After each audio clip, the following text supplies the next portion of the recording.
First Rule of Punk, Chapter 1. Dad says punk rock only comes in one volume loud.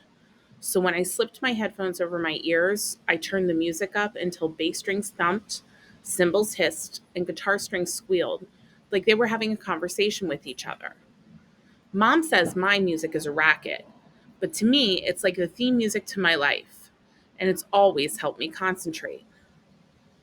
I ripped a page out of a magazine and then squeezed my fingers inside the blue plastic holes of an old pair of school scissors. It was a little too close for comfort, but my real scissors, the ones made of steel with a black handle, were packed away and I had to get this done. It was now or never. I maneuvered the blades carefully around the page. I liked the feeling of the scissors slicing through the glossy paper, especially when I got to the very last snip and freed the exact piece I wanted. The word I cut out stuck to my sweaty fingertips, and I carefully placed it on the floor where my zine supplies were spread out around me. There were sheets of unlined paper and old magazines that Dad had given me, an uncapped purple glue stick, and a folder so fat with clip art that the papers spilled out of the opening. The yellow Whitman sampler box that held my colored pencils, stickers, and scraps of paper still smelled of chocolate, but no longer contained a delicious assortment of candy. While hunched over the magazine looking for more letters to cut out, a pair of leather sandaled feet suddenly appeared. I looked up at Mom, who stood over me in her Hecho and Mexican t-shirt and her knee-length gauzy skirt. Her lips moved, but her words were no match for my music. Finally, she pointed to her ears. Super Mexican strikes again, I said, pulling the headphones down around my neck. Super Mexican is my nickname for Mom. She's always trying to school me on stuff about Mexico and Mexican American people. I think her main goal in life is to make me into her ideal Mexican American señorita. Plus, she likes to wear these embroidered dresses and skirts and wraps called rebozos. I call this her super Mexican uniform. Mom acts like it annoys her, but I think she secretly likes the nickname. Funny, Mom said. You all done packing? I guess. I glanced over at the pile of boxes and bags next to the door. Mom told me to bring everything I needed, but not to overpack, which didn't make any sense. My room wasn't my room without my things. There were only a few belongings that I decided to leave behind, and they became the only signs that I'd ever lived here. I felt like somebody had taken a giant pink pearl eraser and rubbed me out of the picture. Great, Mom said. Your dad will be here in an hour, so get ready. I am ready. I looked down at my t-shirt and shorts. Mom's eyes moved over my clothes with their super scanning powers looking for holes, stains, and other unsenorita-like offenses to point out. But before she could comment on anything, she noticed the magazine I was cutting. Malu, that's not my new magazine that just came in the mail, is it? I gave Mom an apologetic smirk to let her know that it was.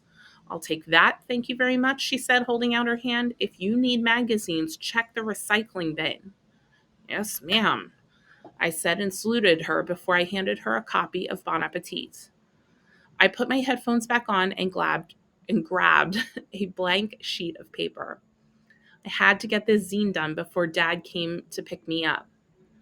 I started making zines earlier this year when I discovered Dad's collection of punk music zines from his high school days.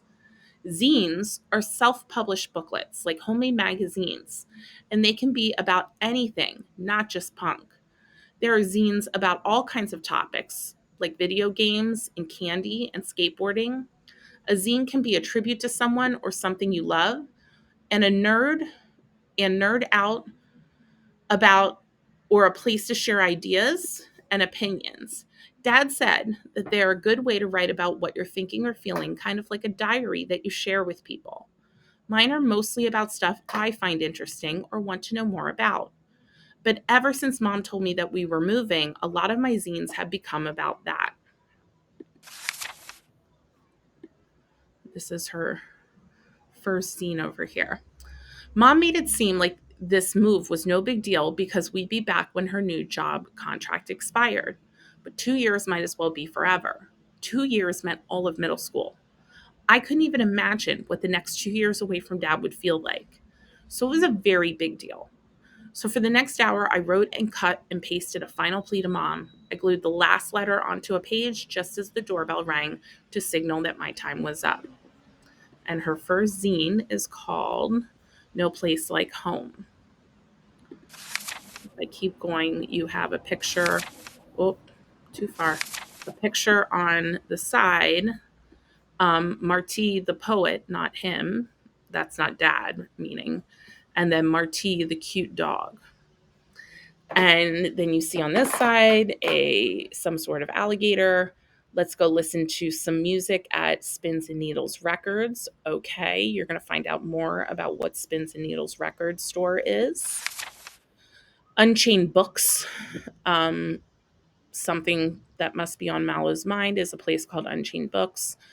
Movies at the Hippodrome, which is something she's going to talk about. Skateboarding, or trying to, outside the art building campus. I went too fast. Let me go back. She seems to like Friday night dinner with dad at Da Vinci's, where they get spinach and tomato pizza, root beer, and garlic butter rolls.